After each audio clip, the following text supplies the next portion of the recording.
ना गोलियों की बौछार से। बनना डरता है तो सिर्फ परवरदिगार से।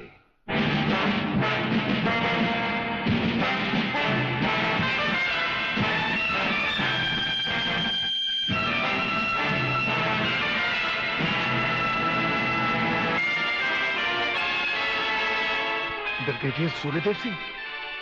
अच्छा, तो यही है तुम्हारा ब्रिगेडियर सूर्यदेव सिंह। ढूंढ डालो इसे। खबरदार, कोई हिलेगा नहीं। हमारे कमांडोज ने तुम्हारे सब साथियों को घेर रखा है। स्वामी जी, जरा अपने पीछे भी नजर डालो। ये कमांडो बड़ा खतरनाक है। तुम्हारा बाप है, पत्ता हिलने से पहले ही पेड़ काट डालता है। तुम्हारी भलाई अब इसी में है कि बिना हिले जुले खामोश खड़े रहो।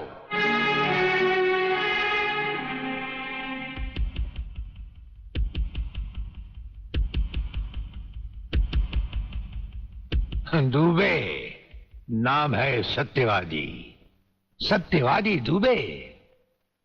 जैसे गधे की पीठ पर घोड़े की जीन अच्छी नहीं लगती, वैसे ही तुम्हारे कंधों पर ये सितारे अच्छे नहीं लगते। और ये कमरबंद पेटी भी अच्छी नहीं लगती।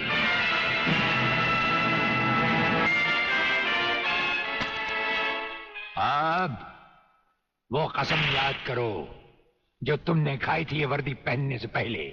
हम कसम खाते हैं कि हम पूरी ईमानदारी और वफादारी से देश और कानून की रक्षा करेंगे।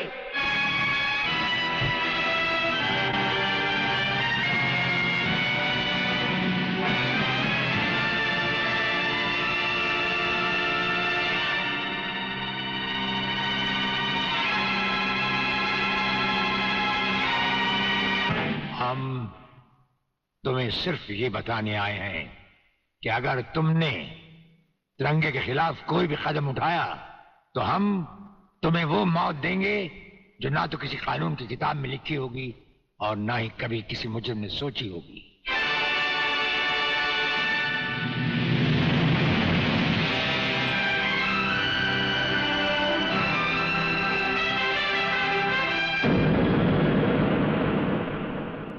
Hello, inspector Wagle speaking.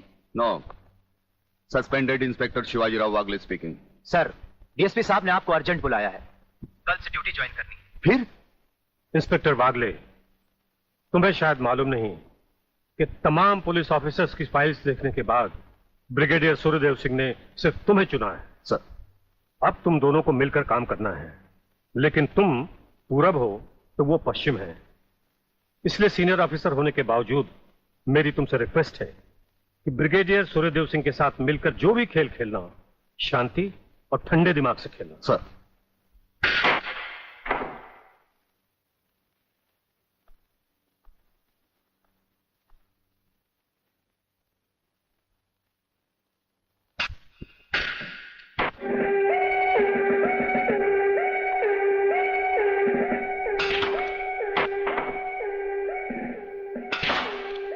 बड़े प्यार से खेलते हैं आप।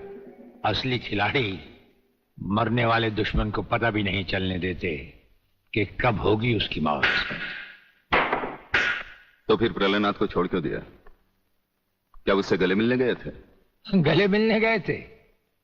उसके गले का माप लेने गए थे कि वो फंदे की मौत मरेगा या हमारे पंजे की। वागले, गर्मजोशी अच्छी चीज है लेकिन हमेशा काम नहीं आती। तुमने तो देखा ही होगा कि इसी गर्मजोशी की वजह से तुम कई बार सस्पेंड हो चुके हो। नौकरी की परवाह है किसको? यहां है कौन अपने पीछे रोने वाला? इस ईमानदारी की वजह से बहुत कुछ भुगता है, कोई तकरार नहीं है सर। लेकिन ये गुनाहगार कानून को हाथ में लिए फिरते हैं और मैं हमेशा कानून के दायरे में रहकर काम नहीं कर सकता। अपना तो उसूल है, पहले लात फिर बात, उसके बाद मुलाकात। भाई वागले, अपना तो उसूल है, पहले मुलाकात फिर बात और फिर अगर जरूरत पड़े तो लात। बड़ी उम्मीद थी आपसे। लेकिन अब पता चला आपका रास्ता अलग, मेरा रास्ता अलग। आप नरम खून के, मैं गर्म खून का। हम एक साथ काम नहीं कर सकते सर। वागले, तुमने समझा कि जिंदगी में सिर्फ तुमने ही बहुत कुछ खोया है। इस इंसान को देखो, जब चाहता एक घर बसा सकता था, लेकिन नहीं, इस अकेली जान को हमने अपने देश के लिए उठा रखा है। दोनों का मकसद एक है, मंजिल एक है, सिर्फ रास्ते अलग अलग हैं। नहीं वागले, हमारे रास्ते भी एक हैं, मंजिल भी एक है। और फिर इतनी बड़ी दुनिया में तुम्हारा कौन है? कोई भी नहीं, सिवाय फर्ज के। इस दुनिया में हमारा कौन है? कोई भी नहीं, सिवाय फर्ज के। अगर फर्क है तो सिर्फ सोचने के ढंग में और काम करने के तरीके में। अब हमें इस फर्क को मिटाते हुए ये युद्ध एक साथ लड़ना होगा।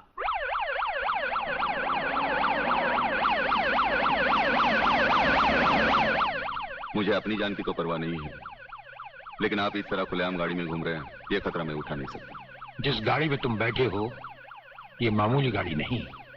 मामूली गाड़ी मामूली आदमियों के लिए होती है, ये गैर मामूली गाड़ी है, एक गैर मामूली इंसान के लिए। बुलेट प्रूफ, और इसमें ऐसे ऐसे गैजेट लगे हुए हैं जो बम से लेकर पटाखे तक की खबर में मिल जाती है। लेकिन इस वक्त हम जा कहां रहे सर? गाड़ी रुकने पर तुम्हें खुद ब खुद पता चल जाएगा।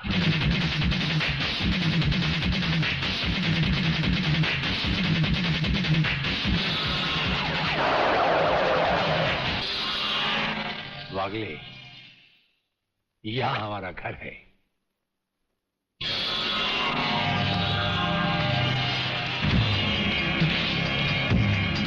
यहां तो सिर्फ चारों तरफ जंगल ही जंगल नजर आ रहा है, रहने की तो कोई जगह ही नजर नहीं आ रही। अभी नजर आ जाएगा बहादुर।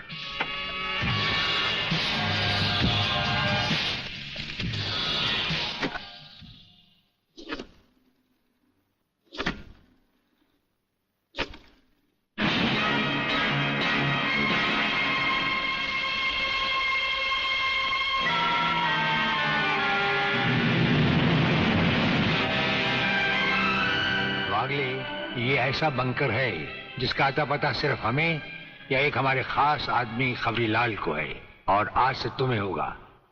ये इतना मजबूत है कि इस पर ना तो कोई हवाई हमले का असर हो सकता है और ना किसी बम या बारूद का। दुश्मन तो क्या, हमारी इजाजत के बगैर परिंदा भी पर नहीं मार सकता। वागले आओ, अब हम तुम्हें अपने बंकर से वाकिफ करवाएं। ये रहा हमारा ट्रांसमीटर सेक्शन। यहां से हम हिंदुस्तान के किसी भी मिनिस्टर से जब जी चाहे हॉटलाइन पर बात कर सकते हैं, लेकिन आसमान वाले ने चाहा तो इसकी जरूरत कभी नहीं पड़ेगी। हम अकेले ही तुम्हारे साथ वागले सब कुछ संभाल लेंगे। और वो देखो, वो एक कमरा जिसमें सब हथियार रखे हुए हैं, और उस कोने में रहा हमारा अस्पताल। यहां हर लाए दुश्मन का सीटी स्कैन करके उसकी अंदरूनी बीमारियों को बाहर निकाला जाता है। मुझे छोड़ दीजिए ब्रिगेडियर साहब, मैं सच कहता हूं, मैं प्रलयनाथ के बारे में कुछ नहीं जानता। मुझे छोड़ दीजिए ब्रिगेडियर साहब। और छोड़ तो तुम्हें जरूर देंगे, लेकिन तुम मोटे बहुत हो, थोड़ी चर्बी कम होने के बाद। यह अस्पताल मेरे हवाले कर दीजिए सर। चर्बी कम करने के बहुत से तरीके मुझे मालूम है। हाँ, गुड वागले।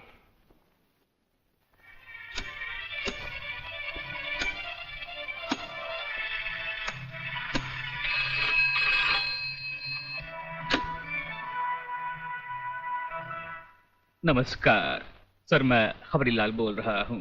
ओ खबरीलाल, आज के मुख्य समाचार ये हैं कि प्रलयनाथ गुंडा स्वामी ने खतरनाक किलर बब्बन खूनी को आपको खत्म करने के लिए एक बहुत बड़ी सुपारी दी है। हमारे नाम की सुपारी खाने वाले को जिंदगी भर दांत चबाने पड़ेंगे। ये हमारे नाम की सुपारी खाने वाले चमगादड़ के खाने पीने का ढाबा कहाँ है खबरीलाल? शहर से 40 मील दूर काली पहाड़ी के पीछे उसका एक अपना बहुत बड़ा मैंगो फार्म है। आज के समाचार समाप्त हुए।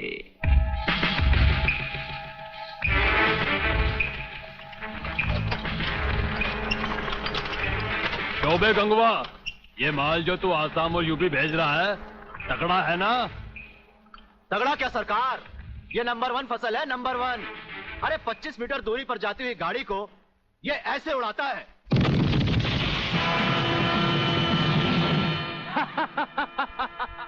देखा सरकार, ये अपनी बम फैक्ट्री में बना हुआ मैंगो का कमाल। यूपी और असम में आतंक फैलाने के लिए ये माल तो ठीक है, पर मुझे वो माल बता जो ब्रिगेडियर सूर्यदेव सिंह को उसकी गाड़ी के साथ जलाकर उसे राख कर दे। वो भी तैयार है सरकार। ये देखिए छोटा सा हापुस जो 50 मीटर की दूरी पर जमीन पर गिरते ही ऐसा फटता है कि मरने वाले की हड्डियों का सुरमा बन जाता है। ये देखिए।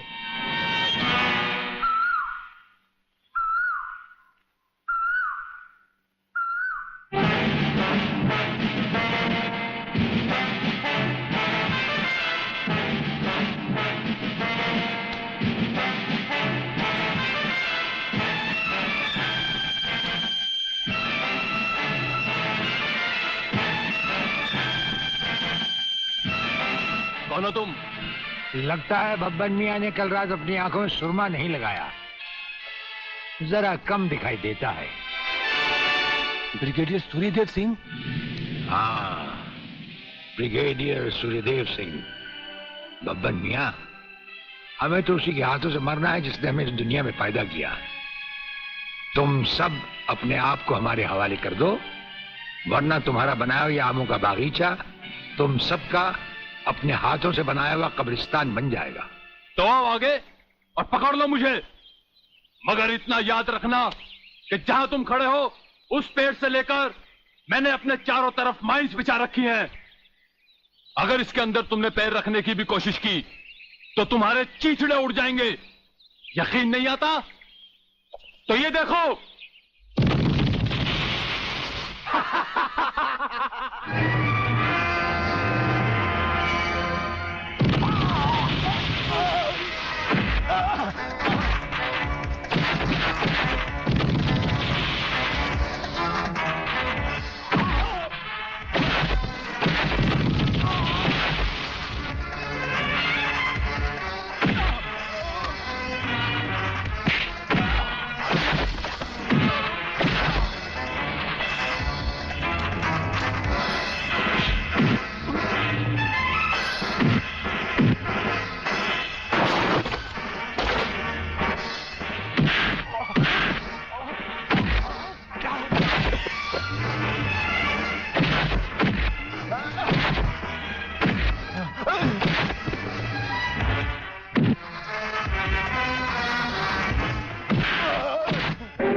जीवनलाल टंडेल, प्रलयनाथ को इतना बेवकूफ मत समझो।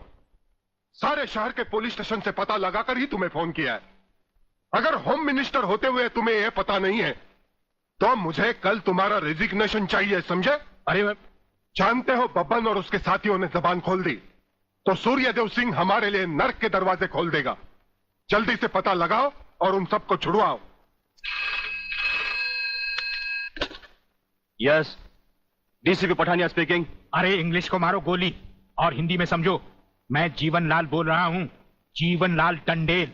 ओ सर, आप कहिए, क्या हुक्म है सर? मुझे सिर्फ 1 घंटे में यह बताओ कि सूर्यदेव सिंह ने जिन जिन को गिरफ्तार किया है वो सब कहां हैं, और मुझे 4 घंटे के अंदर अंदर उन सब की जमानत चाहिए, समझे? मगर सर, सूर्यदेव सिंह के बारे में जितनी जानकारी आपको है उतनी ही हमारे डिपार्टमेंट को, और हम उनसे ज्यादा कुछ पूछ भी नहीं सकते क्योंकि यही हाई कमांड का ऑर्डर है।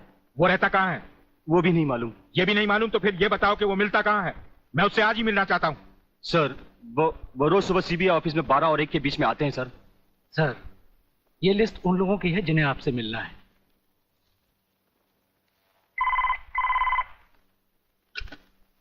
सर, मंत्री जी आपसे मिलना चाहते हैं। टंडेल का नाम है क्या इसमें? जी नहीं sir.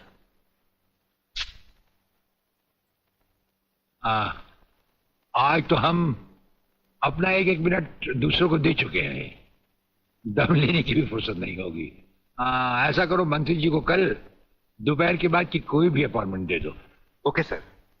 Sir, you can't meet him today. अरे अंग्रेजी को मारो गोली और हिंदी में समझो, इस राज्य के मंत्री से मिलने के लिए उसके पास वक्त नहीं है।